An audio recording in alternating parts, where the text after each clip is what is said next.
സാറേ, നമ്മുടെ നിയമത്തിൽ പല വകുപ്പുകളും സ്ത്രീകൾക്ക് നന്മ വരാൻ വേണ്ടിയിട്ടാണ്. പക്ഷേ അതിനെ ദുരുപയോഗം ചെയ്യുന്ന അവസ്ഥയും ഉണ്ടാകുന്നുണ്ട്. ഇപ്പോൾ ബംഗളൂരിൽ ഒരു ടെക്കിയുടെ മരണവുമായി ബന്ധപ്പെട്ട് വലിയ ചർച്ചയാണ്. സാറിൻ്റെ ശ്രദ്ധയിൽപ്പെട്ടിരുന്നു. അതായത് അതുൽ സുഭാഷ് എന്ന് പറഞ്ഞിട്ട് ഒരു ടെക്കി കഴിഞ്ഞ ദിവസം ആത്മഹത്യ ചെയ്തു ബംഗളൂരുവിൽ. ആ ടെക്കിയുടെ പേര് അതുൽ സുഭാഷ്.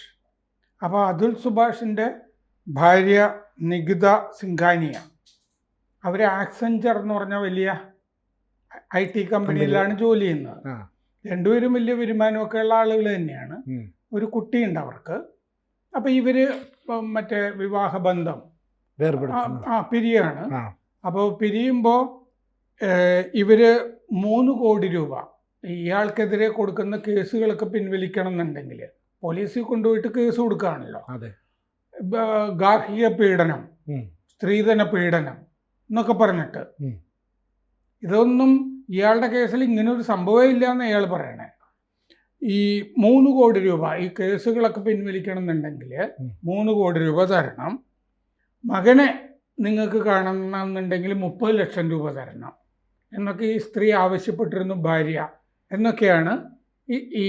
അതായത് ആത്മഹത്യ ചെയ്യുന്നതിന് മുമ്പ് അതുൽ സുഭാഷ് എന്ത് ചെയ്തു എന്ന് വെച്ചാൽ 24 പേജുള്ള ഒരു കത്ത്, ആത്മഹത്യാക്കുറിപ്പ് എഴുതി വെച്ചു.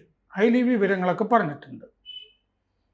80 മിനിറ്റ് 1.5 മണിക്കൂർ ദൈർഘ്യം വരുന്നൊരു വീഡിയോ ചെയ്തിട്ടുണ്ട്. ആ വീഡിയോ എല്ലാവർക്കും കാണാം.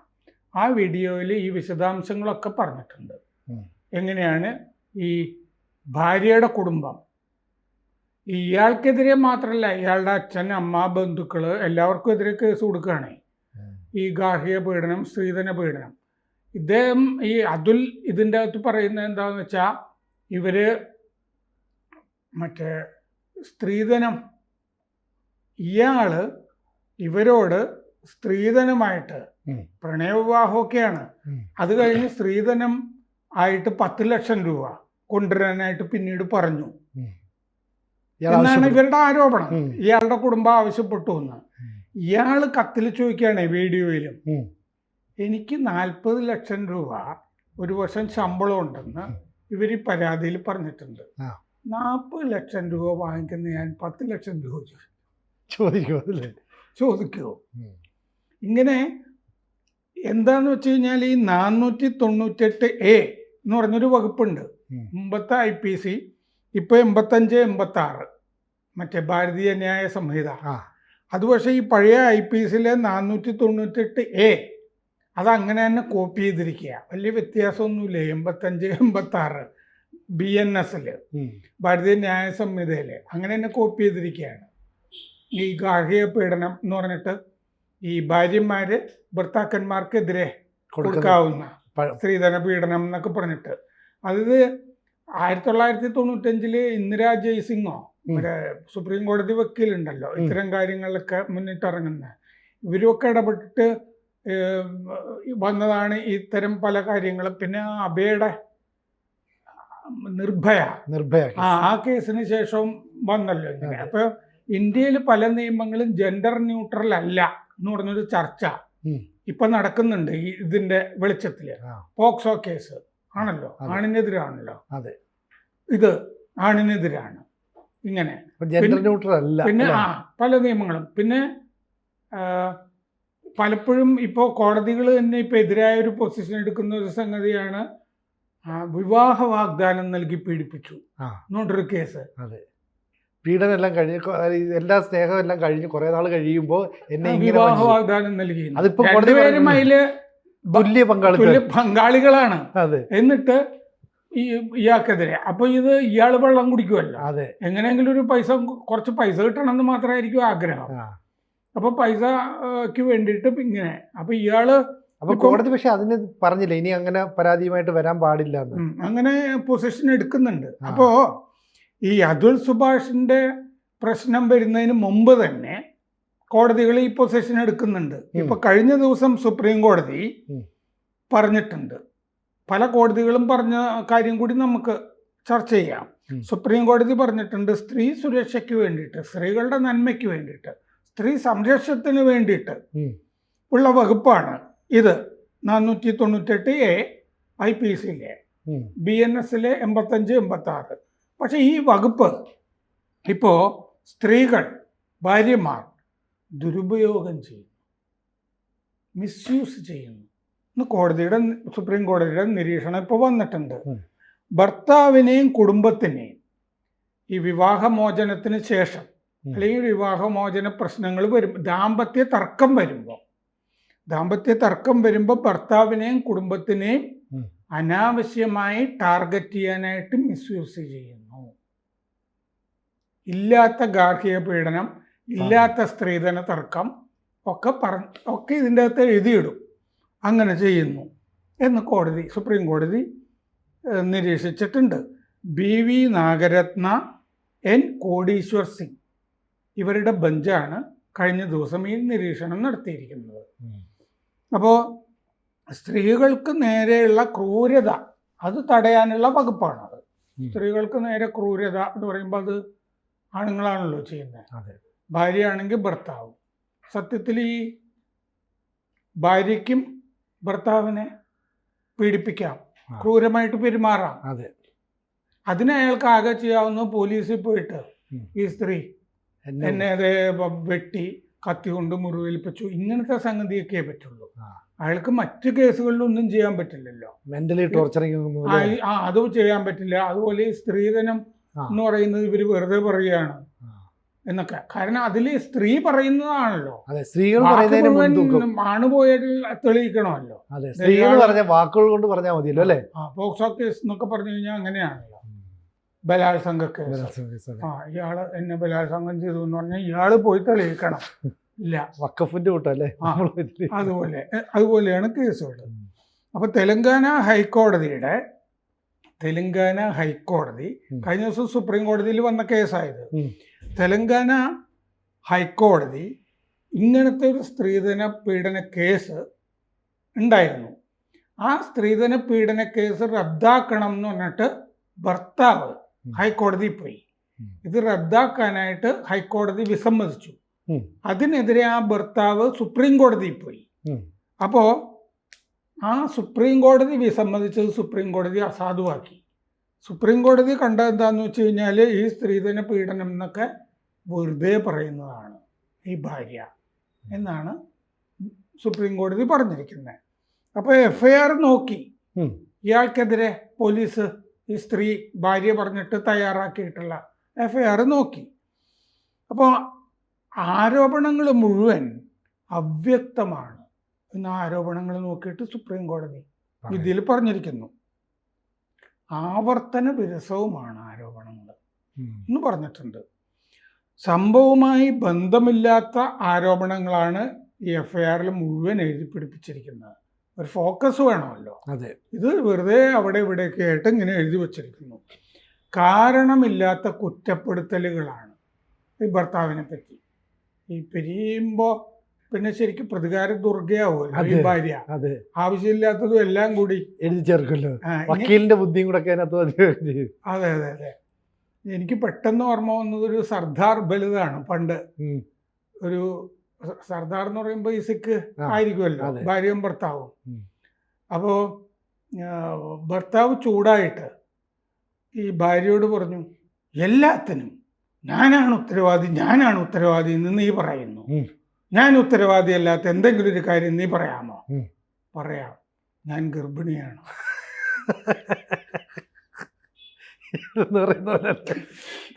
എന്നൊരു ഇതാണ് ഓർമ്മ വന്നത്. അപ്പോൾ മൊത്തത്തിൽ എല്ലാം ഇയാളാണ് ഉത്തരവാദിയാണ് എന്ന് ഈ ഭാര്യ സ്ഥാപിക്കും. ഭയങ്കര പ്രതികാര ബുദ്ധിയോടുകൂടി ചില ആളുകൾ പെരുമാറും അങ്ങനെ.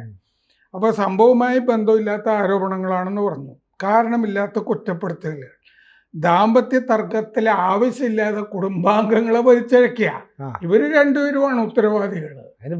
അവർ രണ്ടുപേരും കൂടിയാണ് ഫ്ലാറ്റിൽ താമസിക്കുന്നത് ഇല്ലേ, ഇപ്പോൾ ടെക്കികൾ എന്നൊക്കെ പറയുന്നത്. പിന്നെ ഇതുമായിട്ടൊരു ബന്ധമില്ലാത്ത ഒരു തവണയോ മറ്റോ കണ്ടിരിക്കാൻ സാധ്യതയുള്ളവരെയൊക്കെ പിടിച്ച് ഇതിൻ്റെ അകത്ത് വലിച്ചഴക്കുന്നു. ഇതൊക്കെ മുളയിലേ നുള്ളണം. സുപ്രീം കോടതി പറഞ്ഞിരിക്കുക, ഇതൊക്കെ മുളയിലേ നുള്ളണം. ഭർത്തൃ കുടുംബത്തിലെ സകലരെയും വലിച്ചഴക്കുന്നു. ദാമ്പത്യ തർക്കത്തെ തുടർന്നുള്ള കുടുംബ വഴക്കിൽ ഭർത്താവിൻ്റെ കുടുംബത്തിനെയൊക്കെ വലിച്ചഴയ്ക്കുന്നു. ഭാര്യയുടെ യുക്തിയുള്ള ആവശ്യങ്ങൾക്ക് ഒത്താശ ചെയ്യുകയാണ് 498A വകുപ്പ് എന്ന് പറഞ്ഞിരിക്കുന്നു. അപ്പോൾ രാജ്യത്ത് ഇങ്ങനത്തെ കേസുകൾ കൂടി വരിക, ഈ ഭർത്താവിന് കൊടുക്കാനുള്ളത്. വ്യക്തിവിരോധം തീർക്കാൻ വേണ്ടിയിട്ടാണ് ഈ പല കേസുകളും ഉണ്ടാകുന്നത്. നിയമപ്രക്രിയയുടെ ദുരുപയോഗമാണിത്. ഭാര്യയുടെ കുടുംബവും ഒക്കെ ഗുണ്ടകളെ പോലെ പെരുമാറുകയാണ്. ഭാര്യമാര് നിശബ്ദരായിരിക്കണം എന്ന് ഞങ്ങൾ ഉദ്ദേശിക്കുന്നില്ല. സുപ്രീം കോടതി പറയുക, ഇങ്ങനെ ക്രൂരത നേടുന്ന സ്ത്രീകൾ നിശബ്ദരായിരിക്കണം എന്നല്ല അർത്ഥം. ഞങ്ങളുടെ ഈ നിരീക്ഷണത്തിന്റെ അർത്ഥം. അങ്ങനെ ഒരു അർത്ഥമില്ല. ഈ പർട്ടിക്കുലർ കേസിൽ ഭർത്താവ് വിവാഹമോചനം ചോദിച്ചപ്പോൾ ഭാര്യ 498A ഉടനെ കയറി പ്രയോഗിക്കുക, പേടിപ്പിക്കാനായിട്ട് പ്രയോഗിച്ചു. അപ്പോൾ 3 വർഷം തടവ്, പിഴ, ഇതൊക്കെയാണ് ഈ വകുപ്പ് കൊണ്ട് കിട്ടുന്നത്. അപ്പോൾ ഇങ്ങനെ മര്യാദയ്ക്ക് ജോലിയൊക്കെ അയാൾക്കും സ്വതന്ത്രമായിട്ട് ജീവിക്കാമല്ലോ. ഈ സ്ത്രീക്കും പോയി വേറെ കെട്ടുകയോ കെട്ടാതിരിക്കുകയോ സ്വതന്ത്ര വിഹരിക്കുകയോ ഒക്കെ ചെയ്യാം. ഇതിന് പകരം ഇങ്ങനെ വേട്ടയാടിക്കൊണ്ടിരിക്കുകയാണ് കാശിന് വേണ്ടിയിട്ടും അതും ഇതൊക്കെ പറഞ്ഞിട്ട്. അതാണ് പറയുന്നത്. അപ്പോൾ ഈ ചില സമയത്ത് ജീവനാപകടം, മുറിവ്, സ്ത്രീയെ ആത്മഹത്യയിലേക്ക് തള്ളിവിടുന്നത്, ഇങ്ങനെയൊക്കെയുള്ള കേസുകളൊക്കെ ഉണ്ടാവും. അതിലൊക്കെ ഇത് മര്യാദയ്ക്ക് പ്രയോഗിക്കാം. അതായത് ഈ ഫിസിക്കൽ ആയിട്ടുള്ള അബ്യൂസ്, അങ്ങനത്തെ കാര്യങ്ങളിലുമൊക്കെ ഉപയോഗിക്കാം. പക്ഷെ നിയമവിരുദ്ധമായ ആവശ്യങ്ങൾക്ക് ഭാര്യ അയാളെ നിർബന്ധിക്കരുത്. ഈ ഭർത്താവിന് സ്വത്തിനും പണത്തിനും വേണ്ടി, അതാണ് ഉദ്ദേശിക്കുന്നത്, സ്വത്ത്, പണം എന്നിവ കൈക്കലാക്കാൻ വേണ്ടിയിട്ട് ഈ വകുപ്പ് ദുരുപയോഗം ചെയ്യരുത്. ശരിക്കും ക്രൂരത, പീഡനമൊക്കെ നേരിടുമ്പോൾ ഉപയോഗിക്കാം. മറ്റേ കേസിലാണെങ്കിൽ, ആ ടെക്കിയുടെ കേസിലാണെങ്കിൽ അവർക്കും ശമ്പളം ഉണ്ടല്ലോ ആക്സെഞ്ചറിൽ.